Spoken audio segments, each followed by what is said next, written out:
On May 15, 1930, a young, struggling couple in Chicago, 17-year-old Catherine and 25-year-old Michael Moroney, reached out to the police with troubling news. Their 2-year-old daughter, Mary Agnes, had been kidnapped. The story they recounted was both simple and unsettling. A woman named Julia Otis had entered their lives over a span of 2 days, showing an unusual interest in Mary Agnes and bringing gifts. On her second visit, Julia proposed taking Mary Agnes shopping for new clothes, an offer that Catherine reluctantly agreed to. Little did they know, that outing would be the last time they'd see their daughter. Despite the efforts of the authorities, Mary remained missing, and the truth of her fate remained buried for over 90 years. So who was Julia Otis? What series of events unfolded that finally brought the long-concealed truth to light?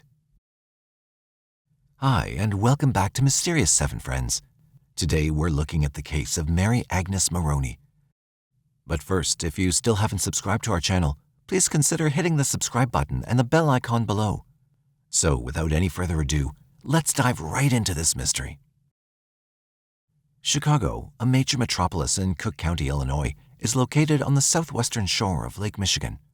Chicago is a vibrant city known for its architecture, culture, and history. Home to a population of over 2.7 million, its skyline features iconic skyscrapers like Willis Tower. The city boasts world-class museums, such as the Art Institute of Chicago, and many other attractions, such as Navy Pier and Millennium Park. Known for its lively music scene and the culinary delight of deep dish pizzas, Chicago's diverse neighborhoods and rich history make it a captivating destination for both residents and visitors. According to statistical data, the chance of being a victim of violent crime in Chicago is 1 in 115, and property crime is 1 in 42. And it's here our story begins, back in the era of the Great Depression. At the young age of 13, Catherine Moroney married Michael Moroney in 1926. Together, they commenced their family story just before the Great Depression took its toll. Their home, situated above a grocery store at 5200 South Wentworth Avenue, became the backdrop for their lives. Their first child, Mary Agnes, came into the world on May 10, 1928. Her birth marked a significant chapter in their journey. By May 1930, Mary had grown into a chubby youngster with blonde wavy hair and shy blue eyes.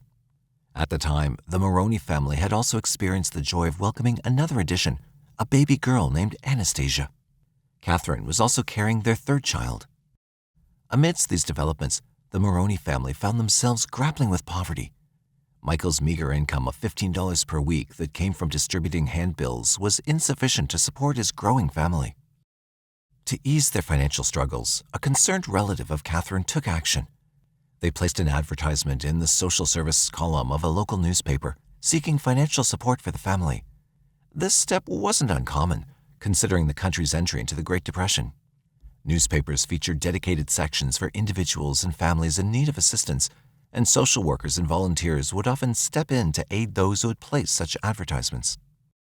However, the well-intentioned advertisement placed by Catherine's relative would soon prove to be a misstep, the tragic consequences of which would echo for decades. On the evening of May 13, 1930, Edgar Gilpin, a male nurse and philanthropist, stumbled upon the advertisement placed on behalf of Catherine and Michael. He decided to pay a brief visit to the Moroney household. There, he gifted Michael a suit and a pair of shoes before taking his leave. The day after, on May 14, 1930, Catherine was home alone with her daughters. While scrubbing the floor, she was interrupted by a knock on the door. Opening it, she was met by an attractive and well-dressed young woman. Catherine would later describe her as around 22 years old, with protruding teeth and a cultured tone in her voice. The strange woman identified herself as Julia Otis, and she carried with her clothing and a bundle of groceries. Once inside, she placed the groceries down and proceeded to explain the purpose of her visit to Catherine. Julia informed Catherine that she'd been sent by a social worker named Mrs. Henderson, who had come across their advertisement in the newspaper and wished to assist the family. Finding herself at ease with this mysterious benefactor, Catherine confided in Julia about the many challenges the family were facing. As they conversed, Julia revealed that her late husband had left her a considerable inheritance. She went on to say that she'd like to have a child like Mary, and also mentioned her wish to temporarily take Mary to California. She assured Catherine that Mary would be well taken care of and would return looking better and healthier. However, Catherine's concern for her daughter's safety prevailed, and she disagreed with the idea. She was simply uneasy about sending 2-year-old Mary on such a long journey with a stranger. Julia bid her farewell, but before she left, she assured Catherine that she'd return the next day.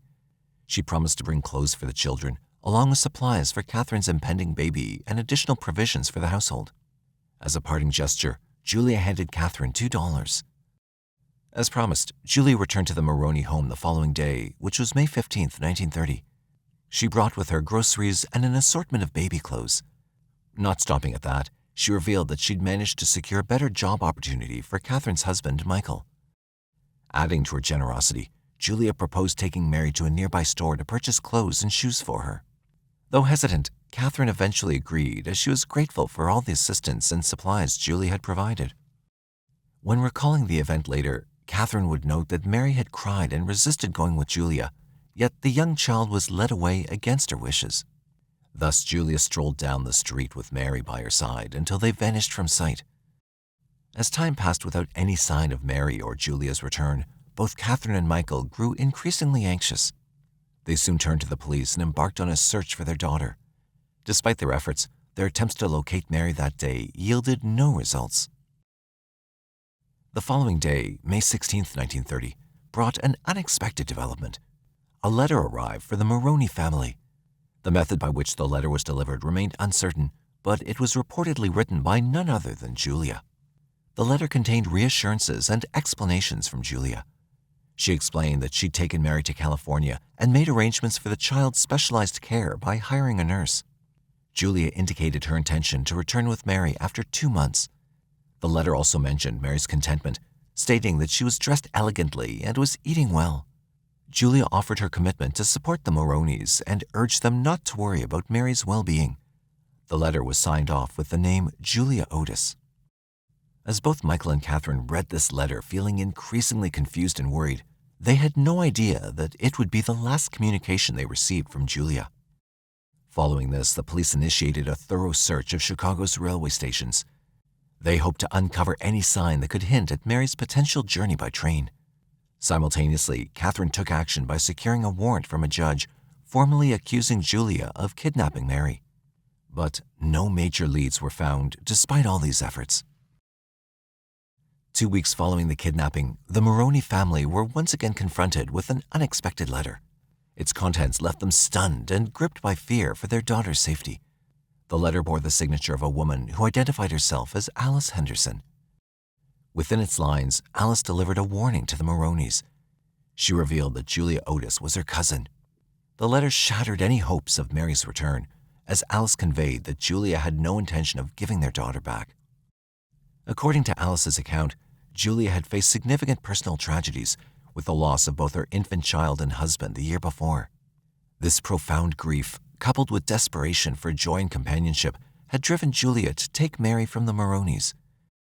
This letter from Alice marked the only communication the Moroneys would ever receive from her. Subsequently, authorities determined that the 2 letters the Moroneys had received were written by the same person. The handwriting in Julia's letter closely resembled that in Alice's letter, suggesting a link between the two. In the wake of this revelation, the authorities continued their search for Mary Agnes, as well as the 2 women, Julia Otis and Alice Henderson. Yet, despite their determined efforts, the investigation yielded no traces of individuals matching these names who could be linked to the abduction. Over a year later, in July 1931, a chance encounter brought a new development. An elderly Native American woman named Martha Thompson was discovered pushing a cart on her way to join a traveling circus. Upon further inspection, the cart contained a 3-year-old girl with blonde hair and blue eyes. These features of the child were similar to that of Mary. When asked about the child, Martha maintained that the child had been abandoned by her mother, a woman named Florence Fuller. She pleaded to be allowed to care for the daughter as her own. The child turned out not to be Mary. The Moroney family didn't recognize the girl as their missing daughter. As time went on, 6 more children were added to the Moroney household, in addition to Anastasia and Mary. Despite the large family, Catherine's personal struggles endured. The haunting memory of her eldest daughter's kidnapping continued to affect her well-being. Catherine held a deep regret for having allowed Julia Otis to lead Mary away that fateful day in 1930, and even decades later, the pain of the incident weighed heavily on her. Through the decades that followed, intermittent newspaper stories about Mary's disappearance continued to surface, especially whenever other children went missing. However, it wasn't until 22 years later, in 1952, that Mary's narrative garnered the attention of Eden Wright, a reporter at the Chicago Daily News. An intriguing detail in a photograph of the Moroney family caught his eye. Each member bore a striking resemblance to the others. The Chicago Daily News collaborated with the California-based newspaper to publish images of the Moroney family, hopeful that this might finally lead them to Mary Agnes. The connection to California held significance, as Julia Otis had mentioned taking Mary there all those years ago. The printed pictures didn't go unnoticed. They were spotted by a man who claimed that one of Mary's sisters bore a resemblance to his wife, 24-year-old Mary McClelland. He boldly stated that the resemblance was so uncanny that it could very well have been a photograph of his wife. Beyond the striking resemblance, what made this story even stranger was that Mary McClelland was adopted as a child. Her adoptive parents were named Charles and Nora Beck. While DNA testing wasn't available during that time, authorities took meticulous steps to gather evidence. They obtained a blood sample from McClelland, along with impressions of her teeth. Additionally, anthropologists examined McClelland's physical attributes and compared them with photographs of the missing Mary Agnes. Their findings pointed to a distinct similarity between the dental impressions from McClelland and the Moroney family. Likewise, they identified shared physical features between McClelland and the images of Mary.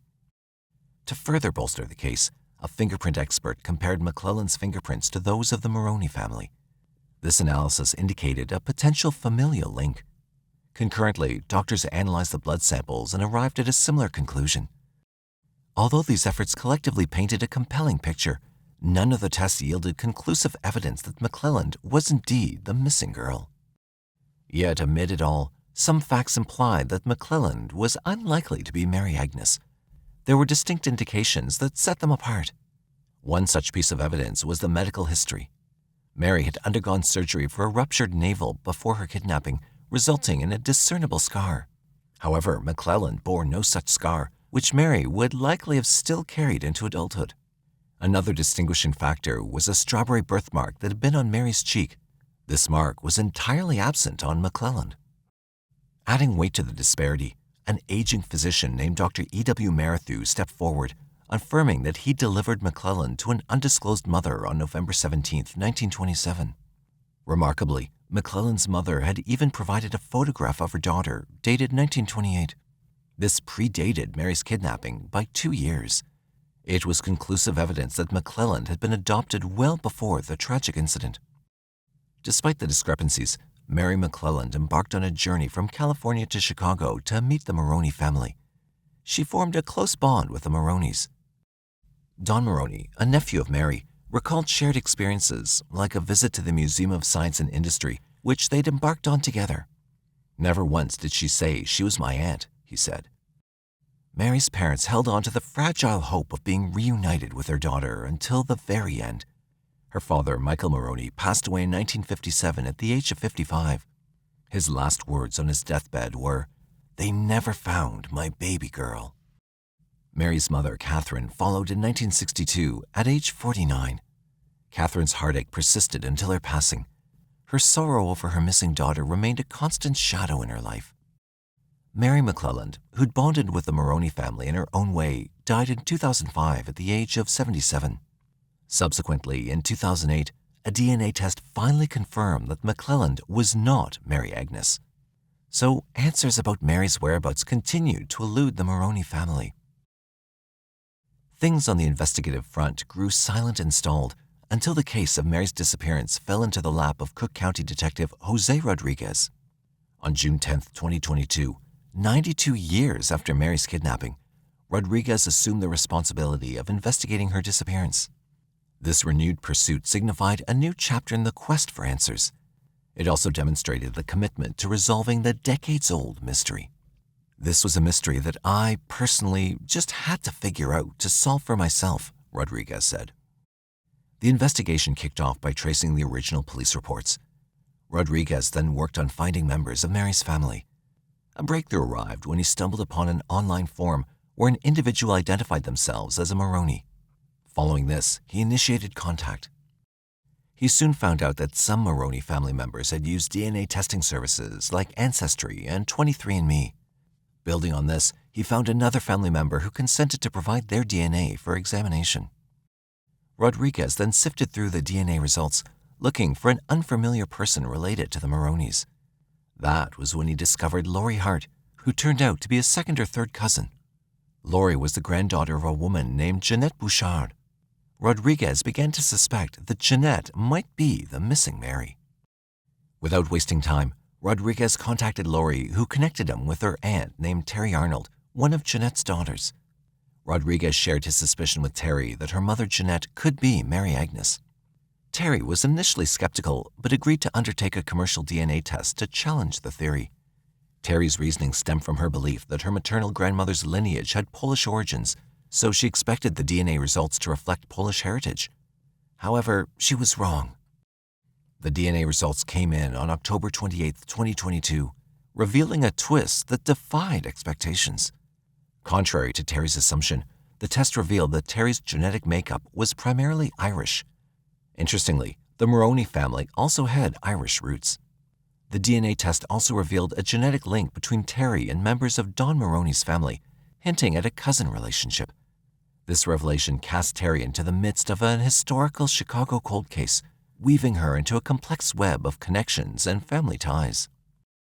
As the pieces began to fall into place, Terry's conviction grew stronger. She believed that her mother, Jeanette, was indeed Mary. This newfound insight was tinged with a bittersweet reality. Jeanette had passed away in 2003 in Florida at the age of 75. Terry, however, was able to provide investigators with an insightful glimpse into her mother's life. According to Terry, Jeanette Burchard was believed to be born on April 14, 1928. It was also believed that her biological father had passed away a mere 2 months after her birth. Her early years were spent in Chicago. Raised by her presumed mother, Jeanette Sellerek Darris Anderson, and her stepfather, Frank Darris, Jeanette was nurtured within a strong Catholic foundation. Terry emphasized that Jeanette received a good education, never went hungry, and was never subjected to abuse. Anything my mom needed when she was a kid, she had, Terry said. Occasional visits to Chicago punctuated Jeanette's life, with her last visit likely being for a funeral sometime between 1989 and 1995. Despite his investigation, Rodriguez found nothing overly concerning about the family. However, Terry shared an intriguing detail. She said Jeanette's stepfather, Frank Darris, had once cryptically told Jeanette that Sellerek, the woman who raised her, was not her biological mother. Terry also revealed that she'd recently discovered that Sellerek had a previous short-lived marriage to a man named John Fahey before her marriage to Frank Darris. A 1930 census record suggested that Jeanette, John Fahey, and Sellerek had lived together in Chicago at that time. Later in the 1940s, Jeanette married Edward Jennings, and years later, she entered into another marriage with a man named Burchard. Both of her husbands had since passed away. Jeanette was a devoted mother to 3 children, including Terry. She also had a daughter named Barbara Joan Jennings, who passed away in 2006, and a son named Edward Clifton Jennings, Jr., who passed away in 2004.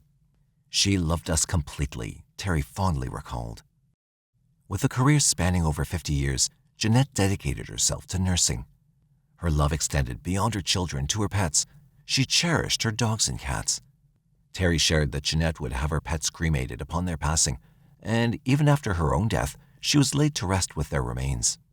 Terry also revealed that her mother held a deep appreciation for opera, with a special fondness for Madame Butterfly.